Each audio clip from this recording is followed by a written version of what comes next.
Welcome to my YouTube channel Sachin global study में स्वागत है दोस्तों। देखिए क्लास 10th का एनसीईआरटी यानी अभ्यास प्रश्न यानी एक्सरसाइज 12.2 का पहला क्वेश्चन बनाने जा रहे हैं। देखिए सवाल नंबर 1 है, यानी 6 सेंटीमीटर त्रिज्या वाले एक वृत्त के एक त्रिज्याखंड का क्षेत्रफल ज्ञात कीजिए जिसका कोण 60 डिग्री है। ठीक है दोस्तों, तो यहाँ पर कह रहा है वृत्त। ठीक है, सबसे पहले लिख निकालना है वृत्त। ठीक है, तो आप देख रहे हैं सवाल पढ़ लिए। देखिए सवाल पढ़ने के बाद आप समझ रहे हैं, तो यहाँ पर 6 सेंटीमीटर वाला एक वृत्त है, तो यहाँ पर क्या है गोला बनाएंगे दोस्तों। क्या बनाएंगे? गोला। तो यहाँ पर देखिए गोला बनाएंगे, ये क्या है वृत्त है। तो 6 सेंटीमीटर वाले त्रिज्या, तो यहाँ पर ये त्रिज्या है कितना आर, यानी 6 सेंटीमीटर है। तो त्रिज्या को संकेत करते आर से, तो क्या होगा आर कितना 6 सेंटीमीटर त्रिज्या वाले वृत्त के एक त्रिज्याखंड का क्षेत्रफल यानी जिसका कोण 60 डिग्री। यह जो कोण होता है दोस्तों यहाँ से ये कितना डिग्री का 60 डिग्री का कोण है। कितना डिग्री? 60 डिग्री है। तो कोण को कहते हैं ठिट्ठा। क्या कहते हैं? ठिट्ठा है 60 डिग्री। अब निकालना है दोस्तों त्रिज्याखंड का क्षेत्रफल। तो लिखेंगे त्रिज्याखंड का क्षेत्रफल। त्रिज्याखंड का क्षेत्रफल, त्रिज्याखंड का क्षेत्रफल हो जाएगा दोस्तों ठिट्ठा 360 गुने pi r x square. Pi r x square theta 360 गुने pi r x square. Theta का मान कितना है दोस्तों? यहाँ पर 60 डिग्री, तो 60 देंगे, और 360 है तो 360 देंगे।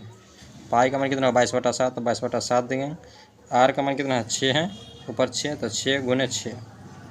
ठीक है, यहाँ तक समझ गए हैं। अब इसमें क्या करना है फ्रेंड्स, यहाँ तक आप लोग समझ गए हैं। देखिए त्रिज्याखंड का जो क्षेत्रफल है ठिट्ठा 360 गुने पाई आर एक्स स्क्वायर। ठीक है, तो यहाँ पर ध्यान दें ठिट्ठा 0 से 0 कट गया, 6 से 6 तक 36। ठीक है, अब 6 से 6 कटा, अब यहाँ बचे 7, तो 22 से 6 में गुना कर देना। ठीक है, तो ये दोस्तों इसमें क्या है 6 दूना 12 का 2 करी 1, 6 दूना 12 का 13, यानी 132/7 centimetre x square. Centimetre x square यही हमारा क्या हो जाएगा आंसर।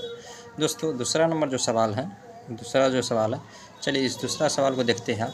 देखिए दूसरा सवाल जो है ना, एक वृत्त के चतुर्थांश का क्षेत्रफल ज्ञात कीजिए जिसकी परिधि 22 सेंटीमीटर। ठीक है, तो वृत्त की परिधि, तो वृत्त के चतुर्थांश का क्षेत्रफल निकालना है। वृत्त की परिधि, तो परिधि कितना है? 22 सेंटीमीटर। तो वृत्त की परिधि क्या 2 पाई होता है। लिखेंगे वृत्त की परिधि कितना 22 सेंटीमीटर। कितना दोस्तों? 22 सेंटीमीटर। अब वृत्त की परिधि क्या 2 पाई होती है। क्या होता है? 2 पाई। ठीक है, तो यहाँ पे हो जाएगा वृत्त की परिधि 2 पाई, तो 2 जैसे के तैसे लिखेंगे। पाई का मान 22/7 लिखेंगे, आर जैसे के तैसे 22 सेंटीमीटर जैसे के तैसे। 22 में कितना हो गया 44, तो 44/7 देंगे, आर देंगे बराबर 22।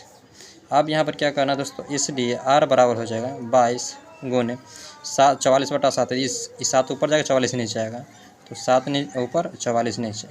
अब क्या करना है फ्रेंड्स, तो 22 दूना 44 2, यानी आर का मान कितना है 7/2। दोस्तों यहाँ तक अभी नहीं बना। अभी क्या करना है वृत्त के चतुर्थांश का क्षेत्रफल निकालना है।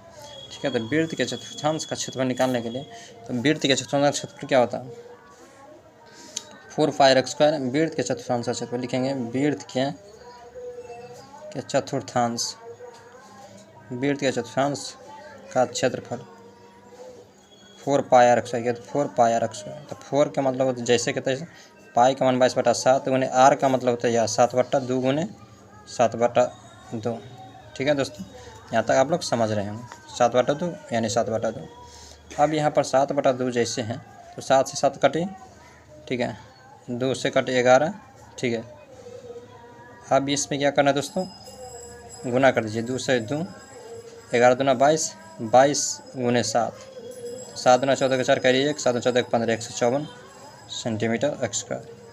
तो दोस्तों वीडियो कैसी लगी? वीडियो अच्छी लगी तो शेयर कीजिए। तो पढ़ते रहे मस्त स्वास्थ्य। जय हिंद, जय बिहार, धन्यवाद।